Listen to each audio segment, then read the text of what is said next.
That cute slow blink or wall stare?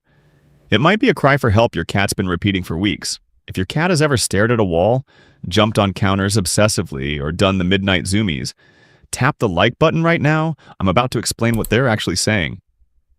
Vets call them silent signals. Studies show chronic stress in cats leads to urinary tract infections, sudden aggression, and hiding behaviors that 73% of owners don't connect until it's a $600 emergency visit. These signals hide in plain sight because they look adorable in photos, but they're actually distress codes written in a language most people never learned. In the next 12 minutes, we're covering 15 fast signals. You'll learn why your cat hates their water bowl. It's not actually the water. The truth behind Zoomies that most people never understand. And at sign number 7, around the 7-minute mark, we'll bust the bread loaf myth side by side with comparison photos. If you've ever posted loaf pics, this will completely change how you see your cat. Sign number 12 connects back to number 3 in a way that explains so much behavior, plus every single fix you can implement in the next 24 hours. Let's start with the one happening in your kitchen right now. Sign number 1. Your cat keeps jumping on the kitchen counter and you keep saying no. Cats are hardwired to seek elevated vantage points. It's ancient prey-predator instinct. But here's what most people miss. Counter surfing often means they're trying to get to the sink. Running water is oxygenated and tastes different than stagnant bowl water.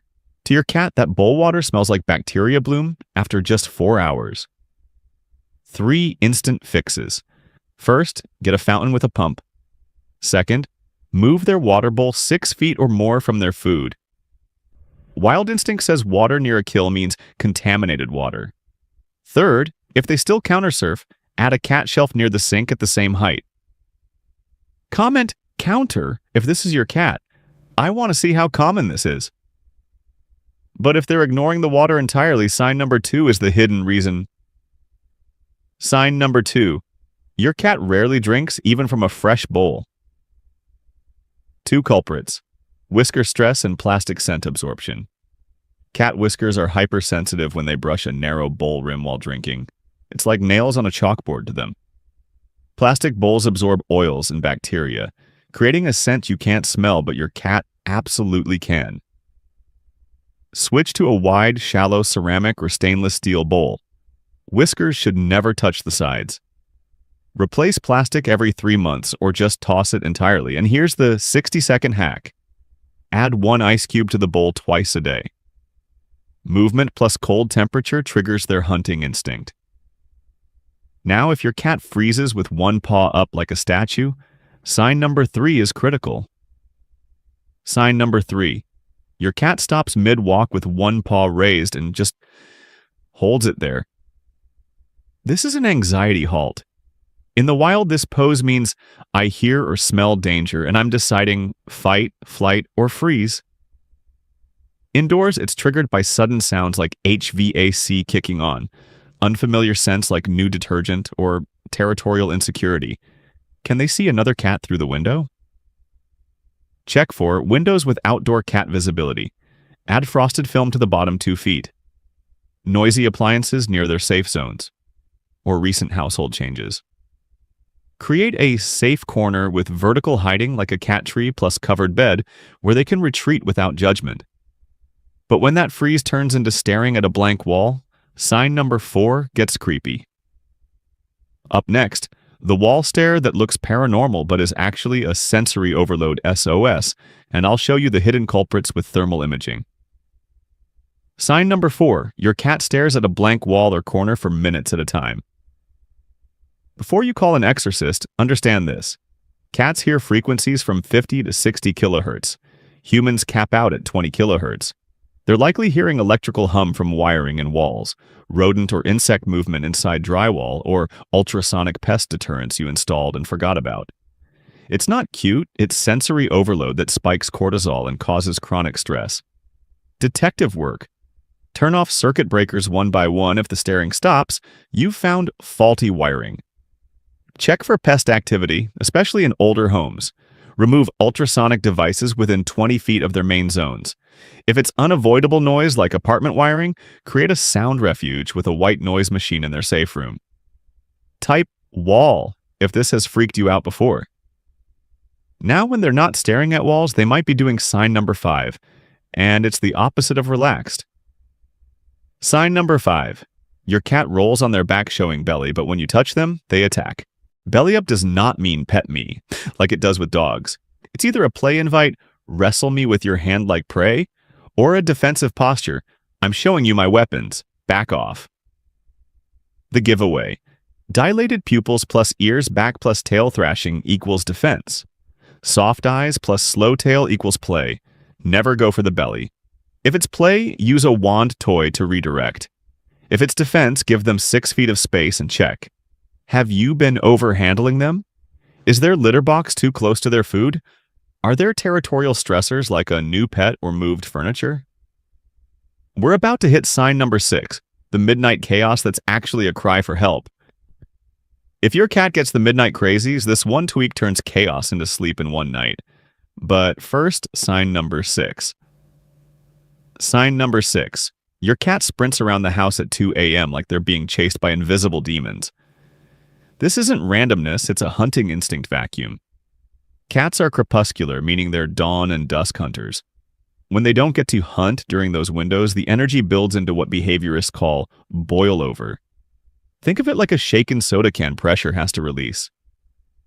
Indoor cats often have 0 appropriate outlets, so it explodes at Zoomies.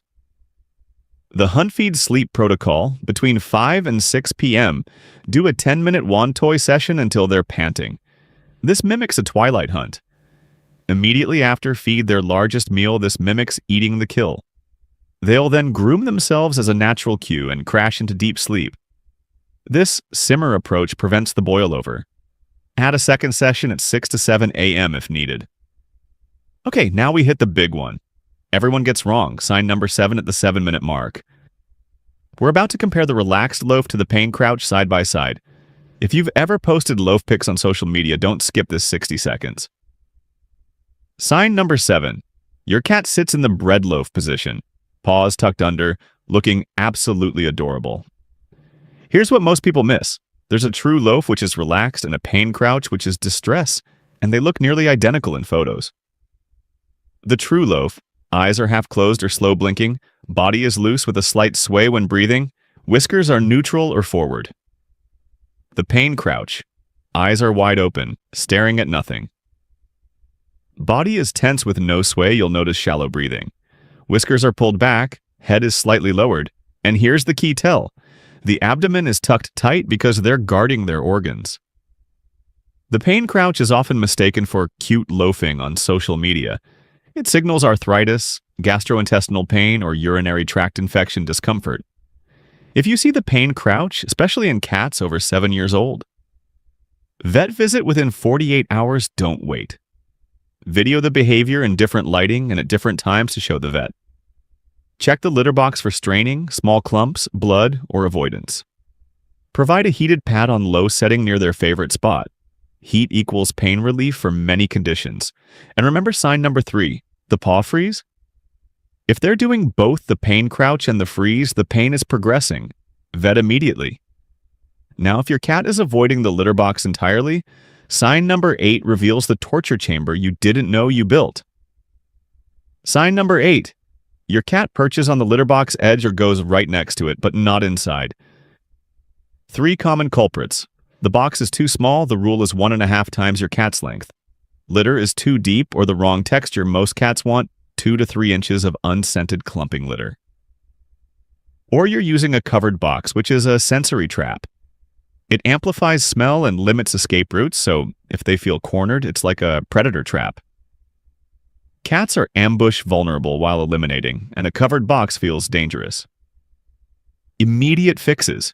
Switch to an uncovered box with low entry for easy access. Scoop twice daily. Would you use a dirty toilet? 1 box per cat plus 1 extra for multi-cat homes. Place it in a low-traffic, quiet corner with escape route visibility so they don't feel trapped. Speaking of textures, sign number 9 is happening at their food bowl every single day. Sign number 9. Your cat eats from the center of the bowl only, leaving a donut of food around the edges. Whisker fatigue strikes again, but this time it causes meal avoidance. When whiskers repeatedly hit the bowl sides during eating, it triggers stress signals. Over time, cats eat less or start grazing, taking one bite and walking away. This leads to weight loss or, paradoxically, obesity, because they binge eat when desperation overrides discomfort. Use a flat plate or wide, shallow dish. Whiskers should never touch edges while eating. Wash it daily in hot water because bacteria buildup creates smell, which equals avoidance. Now, if they're scratching furniture like crazy, sign number 10 isn't about the couch, it's about their claws screaming for help. Sign number 10. Your cat scratches the couch, door frames, or LLS obsessively. Scratching serves three purposes: claw maintenance, scent marking. Paw pads have glands and stretching the entire spine and shoulders.